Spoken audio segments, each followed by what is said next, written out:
예, 오늘 이 시편 21편은 다윗의 시라고 알려져 있죠. 아주 어려움에 처한 사람의 하나님 앞에 호소하는 장면이 여기에 나옵니다. 1절부터 3절에 있는 말씀을 피난처 하나님이라고 하는 제목을 한번 달아보았습니다. 1절부터 3절은 이 다윗과 친구들이 서로 대화를 하는 형식으로 되어 있습니다. 다윗이 엄청난 고난에 처해 있습니다. 위기에 당해 있었습니다. 마치 사냥꾼에게 사냥감으로 쫓기는 새와 같은 그 상황에 처해 있는 것이죠. 정말 그 위험이, 고난이 시각각으로 그 다윗의 대적들이 그를 사로잡기 위해서 한 발짝 한 발짝 이렇게 다가오는 형국입니다. 한쪽으로 이렇게 점점 몰려가는 그 형국이 됩니다. 그래서 이제 이 다윗을 염려하는 사람들이 다윗에게 와서 권고를 하는 장면이 이 시편 11편의 장면입니다. 그래서 1절과 3절은 다윗을 염려하는, 다윗 적군이 아닙니다. 다윗의 친구들이고 다윗을 염려하는 사람들이 다윗과 이 상황을 어떻게 헤쳐나갈 것인가 라고 하는 대화를 나누는 장면입니다.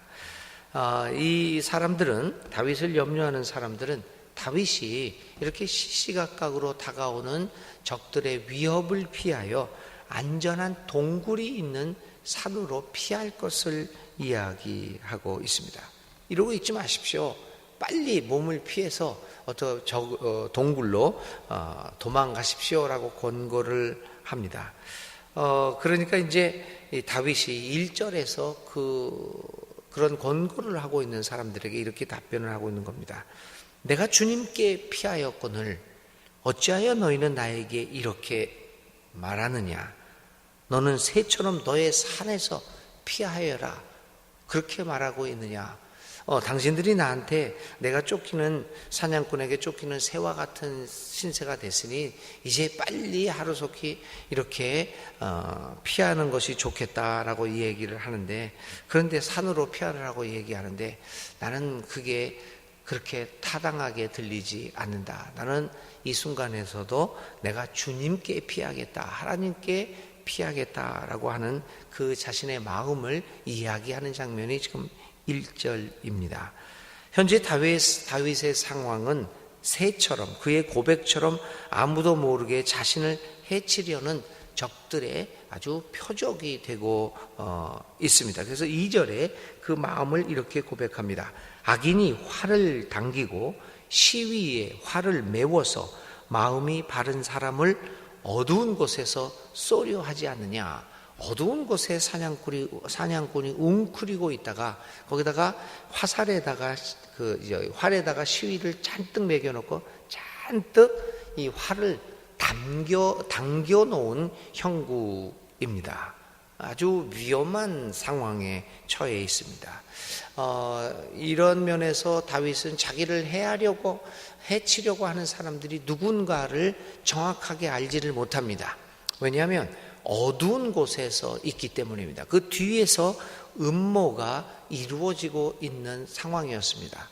누군지는 정확하게 알지는 못하지만 거기서 화살이 날아올 것 같은 그 위험이 시시각각으로 다가오고 있는 것은 느끼고 있습니다.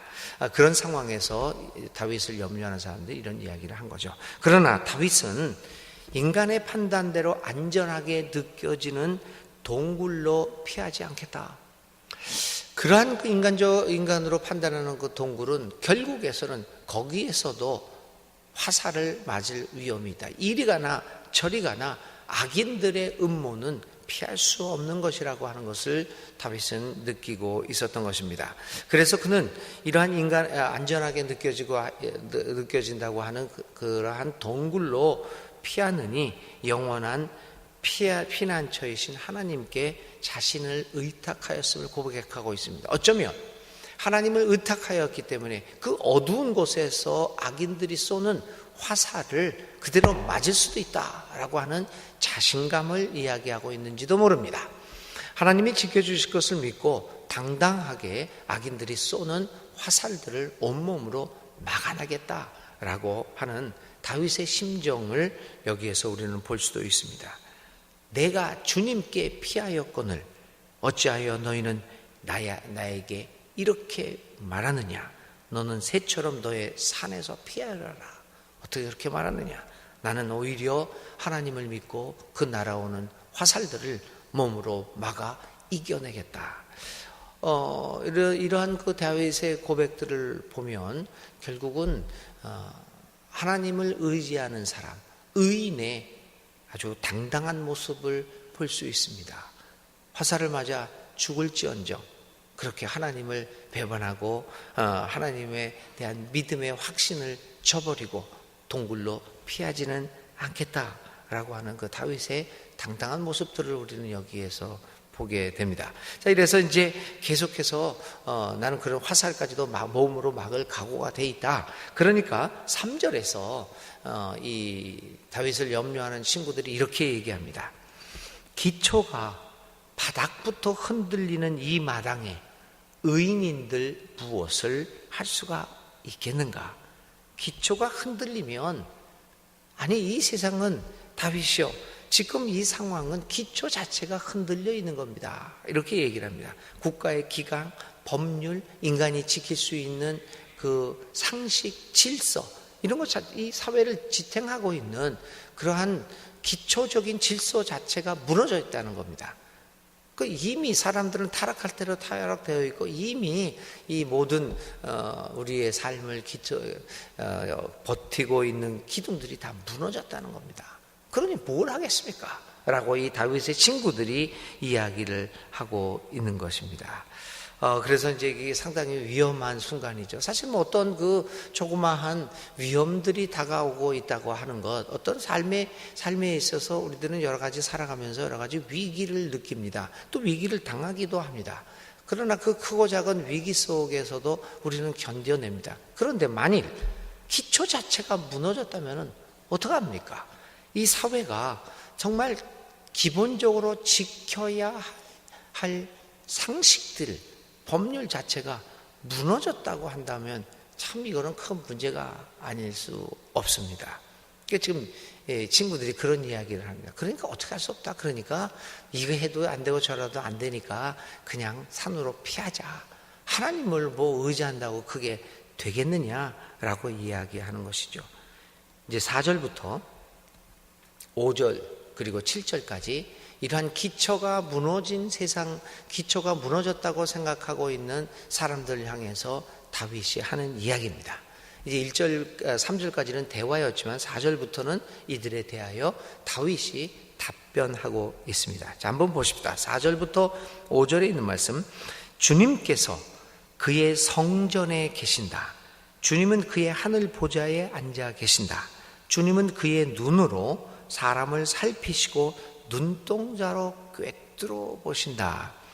기초가 이미 무너진 사회, 이제는 정의가 승리할 수 있는 가능성조차 보이지 않는 이러한 타락한 세상에서 사람들은 이제 희망을 포기하고 각자 도생을 합니다. 이런 순간에 뭐 각자 살아날 수밖에 없는 것이지요. 그런 세상을 향하여 이 다윗은 다시 한번 자기의 믿음을 고백합니다. 아니다. 그게 아니다. 주님께서 성전에 계시다. 주님은 아직 살아계시고 주님은 우리의 역사의 인도자이시다라고 하는 것을 보여주고 있습니다. 성전에 계신다라고 하는 말씀은 하나님은 여전히 건재하다, 이런 말씀을 고백하고 있는 것입니다. 그래서 주님은 그의 하늘 보좌에 앉아 계심으로써 그의 눈으로 사람을 살피시고 꿰뚫어 보신다라고 하는 것을 다윗은 이야기하고 있습니다. 다윗은 하나님께서 그의 눈동자로 의인들을 구별해 내시고 악인들을 구별해 내시며 그의 눈으로 살피시면서 꿰뚫어 보시면서 이 역사를 지금도 아직도 이끌어 가신다라고 이야기를 합니다. 5절에는 주님은 의인을 가려내시고 악인과 폭력배를 진심으로 미워하신다, 이렇게 얘기합니다. 기초가 무너졌다는 게 무엇일까요? 누가 의인인지 악인인지 섞어져 버렸다는 겁니다. 이런 일을 하더라도 그 사회에서 무엇을 분별할 수 있는 그러한 가치 기준이 없어졌다는 의미가 아니겠습니까? 뭐가 뭔지를, 무엇이 옳은 일인지 무엇이 그런 일인지 가치 판단 기준이 없어졌습니다. 그래서 꽁 잡는 게 매라고 그냥 일하면 되고 효과 내면 되고 결과 가지면 되고 업적 남기면 되고 모든 사람들이 그런 것들에 매진되어 있는 삶입니다. 그런데 이 다윗은 이런 얘기를 합니다. 주님은 의인을 가려내신다. 그리고 악인과 폭력의 배를 진심으로 미워하신다. 주님께서는 다시 한번 기초가 무너진 이 사회에서 가치 기준을 세워주시는 것을 다윗은 고백합니다. 그러하기에 다윗은 악인의 편에 서지 않고 힘들지만 끝까지 주님이 가르쳐 주신 그 기준을 지켜나가려고 합니다. 의로운 자의 자리에 서 있기를 원합니다. 다윗에게 많은 화살이 날아온다고 할지라도 기초가 무너진 세상에서 기초를 지켜내려고 하는 사람이 당하는 어려움을 그는 당한다고 할지라도 그는 물러서지 않겠다고 합니다. 그는 산으로 도망가지 않겠다고 합니다. 오직 하나님, 가치의 기준이 되시는 하나님, 아직도 성전에 계시고 그의 보좌에 앉아 계시는 그 하나님을 믿고 그 온몸으로 그 악인들의 그 폭력을 견뎌내겠다라고 이야기를 합니다. 6절입니다. 이러한 각오를 하게 된 이유 중에 하나는 결국은 하나님께서 심판을 해 주실 것이라고 하는 그러한 그 믿음이 있었기 때문입니다. 6절이죠. 불과 유황을 악인들 위에 비오듯이 쏟으시며 태우는 바람을 그들 잔의 몫으로 안겨주신다. 하나님께서 악인에게 내리시는 심판은 불과 유황과 태우는 바람이다. 이런 것들은 소돔과 고모라의 멸망을 연상케 하고 있습니다. 소돔과 고모라에 있었던 사람들은 자신들의 죄를 깨닫지 못하고 마치 자기들이 의인인 양 그렇게 살아가고 있었습니다. 착각하고 살아갔습니다. 멸망이 오는 줄도 모르고 그냥 그렇게 살아가다가 불과 유황과 태우는 바람에 의해서 급작스럽게 멸망당하고 있었습니다. 악인에게는 이와 같이 결국에는 하늘로부터 임하는 불과 유황과 태우는 바람으로 무서운 형벌이 임하게 된다라고 하는 확신을 다윗은 갖고 있었던 것입니다. 바로 이런 확신 때문에 하나님의 심판, 굽은 것을 곧게 만들어주시는 하나님의 심판에 대한 확신이 있었기에 그는 오늘의 악인들의 그 모든 음모와 그러한 공격들을 막아낼 수 있었던 것입니다. 7절엔 의로우신 하나님을 고백을 하지요. 하나님은 의로우신 하나님이시고 하나님은 의로우신 하나님은 의로운 일을 행하는 자를 사랑하신다라고 하는 것을 고백을 하고 있습니다. 그러기에 이제 7절에 보면은요, 여호와는 의롭다라고 얘기하고 의로이를 좋아하시고 정직하게 사는 사람은 늘 하나님의 얼굴을 뵙게 된다. 산상수훈에서 누가 하나님을 만날 수 얼굴을 본다고 그랬습니까? 산상수훈에서요. 마음이 깨끗한 사람은 하나님을 본다. 하나님의 얼굴을 본다 그랬어요. 정직한 자는 그의 얼굴을 배우리다 라고 오늘 고백을 하고 있습니다. 그래서 다윗은 한치도 물러섬이 없이 꿋꿋하게 그의 삶을 살아갔습니다. 그러면서 오직 이러한 진리를 깨달아 알고 있었던 다윗은 여호와만이 가장 안전한 피난처라고 하는 사실을 깨닫게 되었습니다. 그래서 그는 다른 어떠한 인간적인 술수들을 쓰지 않고 아주 정정당당한 방법으로 자신을 공격하고 있는 그 대적들과 맞서 싸웁니다. 어쩌면 많은 피해를 입었을 것입니다. 많은 타격을 받았을지도 모릅니다. 어쩌면 그가 실패했을지도 모릅니다. 그 싸움에서. 그렇지만 그는 여전히 하나님의 정의를 지켜내고 있습니다. 그것은 하나님만이 역사의 주인이시고, 그래서 지금도 성전에 계시고 주의 보좌에 앉아 계심을 그는 확신할 수 있었기 때문입니다.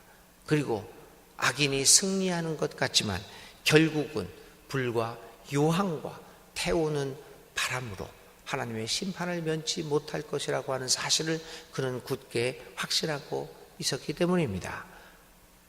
그리고 그는 하나님은 늘 눈동자로 꿰뚫어 보시고 의인과 악인을 구별해 내시고 의로운 자를 좋아하시고 이렇게 의롭게 살아가는 사람이 결국은 하나님의 얼굴을 뵙게 될 것이라는 그 역사의 섭리의 방향을 그는 확신할 수 있었기에 오늘 어려운 가운데서도 다른 술수를 쓰지 않고 당당하게 하나님께 피하고 있습니다. 사랑하는 교우 여러분, 우리 인생을 살아갈 때 여러 가지 다윗이 처해 있는 그러한 위기를 당할 수도 있을 것입니다.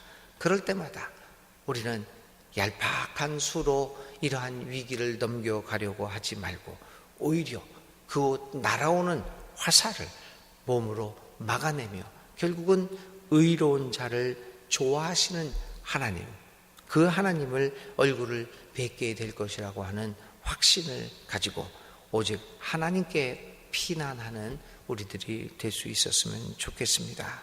결국 얄팍한 수는 당장은 위기를 모면하게 만들지는 모르지만 결국에는 우리를 파멸로 몰고 갈 것이기 때문입니다. 우리를 도와주시고 우리의 삶을 바르게 인도해 주시는 영원한 재판장이신 하나님에게 피하는 것만이 결국은 우리의 삶을 생명으로 인도하게 될 것입니다. 주님은 나의 영원하신 피난처이심을 다시 한번 고백하는 이 아침이 되시기를 바랍니다. 오늘 하루 생각할 말씀은 주님은 나의 영원하신 피난처입니다. 다른 곳으로 피난하지 말고 하나님에게로 피난하는 우리들이 됐으면 좋겠습니다. 주님은 나의 영원하신 피난처. 오늘의 기도 드립니다. 나의 산성이시며 요새가 되어주시는 하나님, 나의 영원한 피난처가 되시는 하나님, 하나님의 사랑과 보호와 돌보심에 감사를 드립니다. 어려운 인생길에서 또 가끔은 어디로 가야 할지 모르는 혼란 속에서 우리에게 피난처가 되시는 하나님이 계심을 감사드립니다. 주님의 안아주심과 돌보심으로 인하여 우리는 오늘도 평화로운 삶을 살아가게 됨을 확신하고 감사를 드립니다. 주님 안에서 우리의 인생길을 걸으면서 마음 든든합니다. 하나님이 나의 도움이시기 때문입니다. 오늘 시작하는 하루의 삶도 이처럼 주님의 도우심과 주님이 나의 피난처 되심을 다시 한번 확신하면서 우리에게 주어진 하루의 삶을 충실히 살아가게 하소서. 예수님의 이름으로 간절히 기도를 드립니다. 아멘. 오늘의 실천입니다. 혹시 내가 삶의 위기를 겪고 있다면 하나님 앞에서 내가 여러 가지 인간적인 술수를 쓰고 있는 것인지 오직 하나님만이 피난처임을 확신하고 그분에게 피하고 그분의 하나님의 지혜를 구하고 있는 것인지 아니면 오직 인간의 술수만을 구하고 있는지 오늘의 나의 삶을 살펴보고 누가 과연 나의 진정한 피난처가 될 수 있을 것인가를 위해서 기도하는 실천을 해보시기 바랍니다. 주님 가르쳐 주신 기도드립니다. 하늘에 계신 우리 아버지의 이름을 거룩하게 하시며 아버지의 나라가 오게 하시며 아버지의 뜻이 하늘에서와 같이 땅에서도 이루어지게 하소서. 오늘 우리에게 일용할 양식을 주시고 우리가 우리에게 잘못한 사람을 용서하여 준 것 같이 우리 죄를 용서하여 주시고 우리를 시험에 빠지지 않게 하시고 악에서 구하소서. 나라와 권능과 영광이 영원히 아버지의 것입니다. 아멘.